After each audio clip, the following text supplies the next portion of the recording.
Hey guys, welcome to Wrestling Days and welcome to an excited Wrestling Days because after every show now, we're going to talk about the big talking point from that show.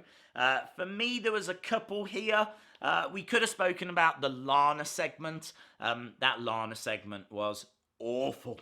It was so bad, but it was so bad that it actually became good. And I think it became good for me because of the crowd. She was talking about the fact that she was pregnant, and it was Rusev's baby. So, of course, the crowd gave a big Rusev Day chant. And then Rusev made his way to the ring, and then the crowd were chanting, "Dad is home." And even that made Rusev smile a little bit. And then, of course, there was just loads of boos and hate that was thrown onto this. It really flustered Lana, and I found that quite interesting to watch as well. Plus, it's interesting to see her talk about how she's not a liar, but yet she doesn't have the Russian accent anymore. So clearly she's been lying to us for a long time. And still they announce her as the ravishing Russian at the very beginning during her intro. Like, none of this makes sense. And I totally understand why everyone hates it. And there's a lot of people talking about this storyline right now. But the other thing that people are talking about is Erick Rowan. Erick Rowan was shown on this show, and he was talking to a cage.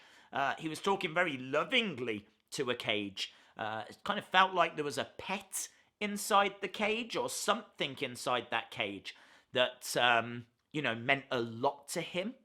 Clearly very dear to his heart. And honestly, my first thought was that it was the sheep's mask. I thought that he's kind of stepped out of the shadows and he is now going to go back to a little bit more mystery.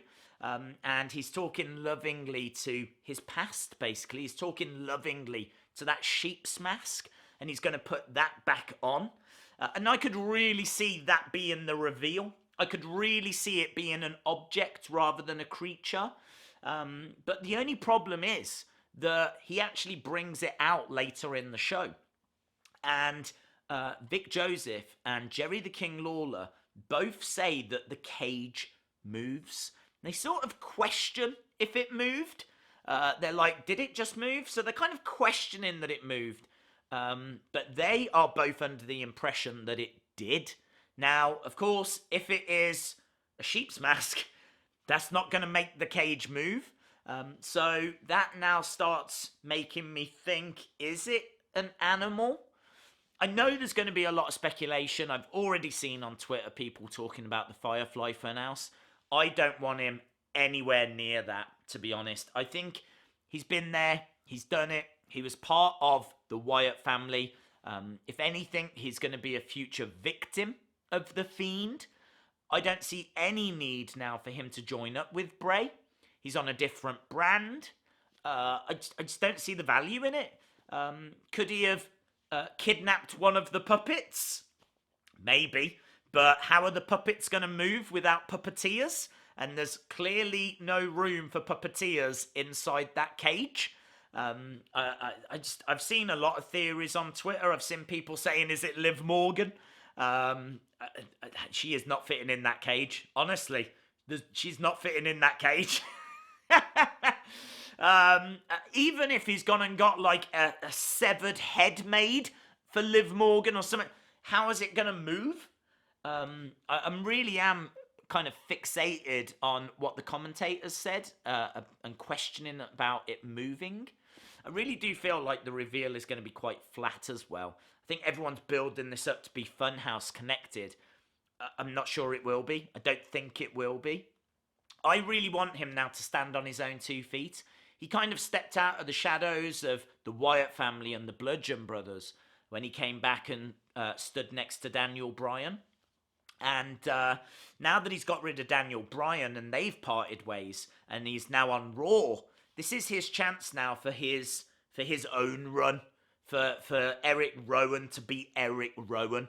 And honestly, I think this could be an animal. It's the only thing I can think that moves, and the only thing that would warrant a cage. I know a lot of people are saying that the covering has got colours on that remind them of Mercy the Buzzard. So could it be a buzzard that's in there? I think a buzzard would make a lot of noise. So I feel like this is going to be a creature that's very quiet. It could be a rat, a rodent, a possum. But I don't know if that's very scary. He's never going to let that out in an arena.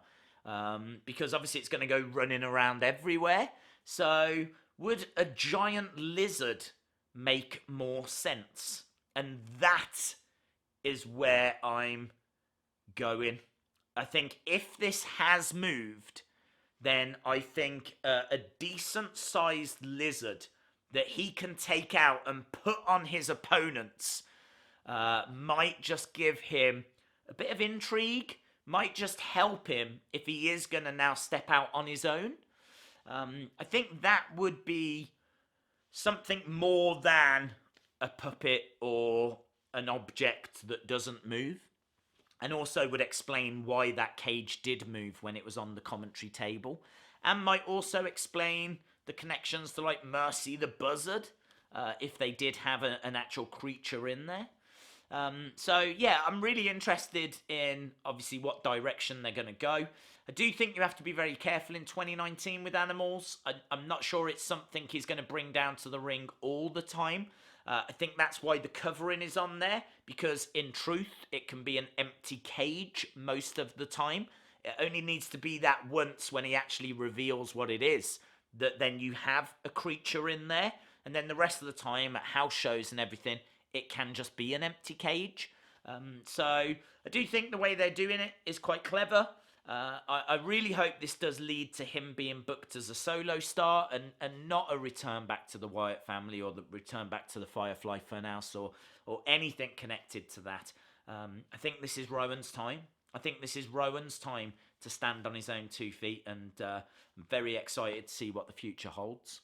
Let me know your thoughts down in the comments below. If you enjoyed the video, give it a like. Hit the subscribe if you haven't already. And hopefully, I'll see you again next time. Bye for now.